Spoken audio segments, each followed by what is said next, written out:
Welcome back to The Joy of Vinyl. I'm Rick Coste. I recently saw a comment where the commenter stated that vinyl sucks and that they would put their CD version of Van Halen's 5150 up against the vinyl version to prove it. Well, for starters, I'm not a huge fan of the Van Hagar lineup of the band. I'm on Team David from the past, when it comes to Van Halen frontmen. But that's another argument for another time. But when confronted with the claim about, what I mentioned, what am I to say? Do I defend vinyl and take the challenge? Well, that would be difficult for me because I'd have to buy both the vinyl and CD version of 5150, and I don't own either. Although I do have the entire Van Halen Dave discography, including 2012's A Different Kind of Truth. Although I purchased hundreds of CDs back in the 1990s, I only own a handful of them now, and I can assure you that 5150 is most definitely not one of them. I'd also have to buy a CD player. I no longer own one, and I haven't for, it has to be a decade now. I think I have one in my truck. Wonder if that even works. So back to the commenter's claim based on their 5150 challenge that CDs are better than vinyl. Now, can I say that they're wrong and that the vinyl version is far superior? No, I can't. Could I also say that the vinyl version is superior to the streaming version? Well, I would put money down that it is, but maybe not a lot of money. I'd also have to hear it. It would also have to be piped through the same system I listen to my vinyl records with. The same goes for the CD version. To truly compare it, it would have to go through, the exact same system, through the same amplifier, the same speakers, and all that. And it could very well be that the CD version of 5150 is better. Does that mean that I'm misguided when I promote the sonic value of vinyl records? Well, not at all. So let's push 5150 aside. Sorry, Sammy. A better example of where I'm going with this is Neil Young's 1990 album, Ragged Glory, a truly fantastic album from Neil and Crazy Horse. And if I'm being honest, back when it was released, the CD version was superior when compared to the vinyl version. There's a lot of music packed into that album, which the CD handled extremely well. And the album, because of the amount of music that's packed in, it suffers dynamically. There's over, I think, 60 minutes of music there. That's more than a single vinyl record should be expected to play back with any hope of it sounding good at all. The vinyl version of Ragged Glory sounds thin, and Billy Talbot's bass almost non-existent, and Ralph Molina's bass drum must have rolled right out of the studio. No amount of mastering for vinyl could have saved that record or improved upon what the CD could deliver back when it was released.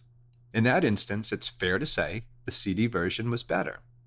Not much thought went into the vinyl presentation.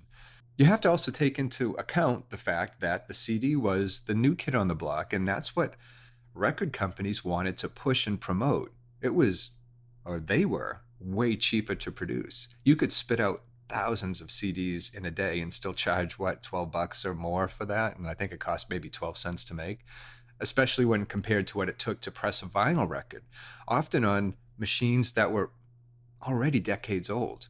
So as a result, Ragged Glory's vinyl version was probably more of an afterthought, or one that Neil demanded be done given his love of analog sound.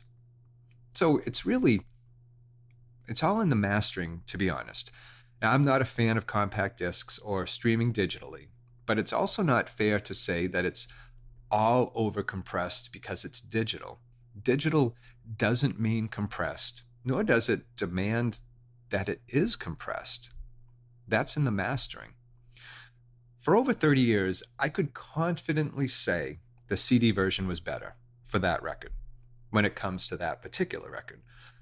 All else being equal, the playback system and everything else has to be taken into account. This changed in July, just a few months ago, when Neil re-released Ragged Glory along with a couple other albums in an official release series box set.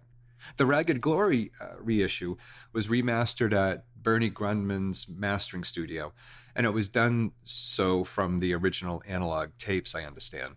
But a lot of care went into that reissue. The engineers involved were meticulous. It was remastered to sound amazing on vinyl. And to accomplish this, they took, that hour plus of music and they spread it over 3 records to reproduce the sound of Ragged Glory in all of its, glory. The bass is present, it's loud, and it's intact. Given the 3-record treatment, there's room in the grooves for the music to breathe. Now compare the vinyl 2023 version to the 1990 CD version, and vinyl wins hands down. So where does this all land? Comparing CDs to vinyl is like, comparing apples to oranges, to use a cliche. You can put a piece of cheddar cheese on an apple slice and it will taste great if you're into that sort of thing. Do the same thing with an orange slice? Not so much. So it depends on the situation, the playback equipment that I mentioned, and how it was all originally mastered or remastered for the format in question.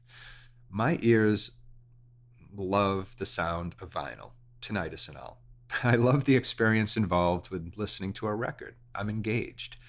As for the sound, I've always compared it to that magical sense of umami, that savory essence of deliciousness that is indescribable when encountered. For me, and again, this is me, all of that is delivered with the vinyl record playback. As for 5150, I won't buy it, but I will give it a listen if I found it under the Christmas tree someday. So, all that aside, what do you think? Comment below, click subscribe, and thank you for watching. And until next time, please take care of yourself and enjoy your records.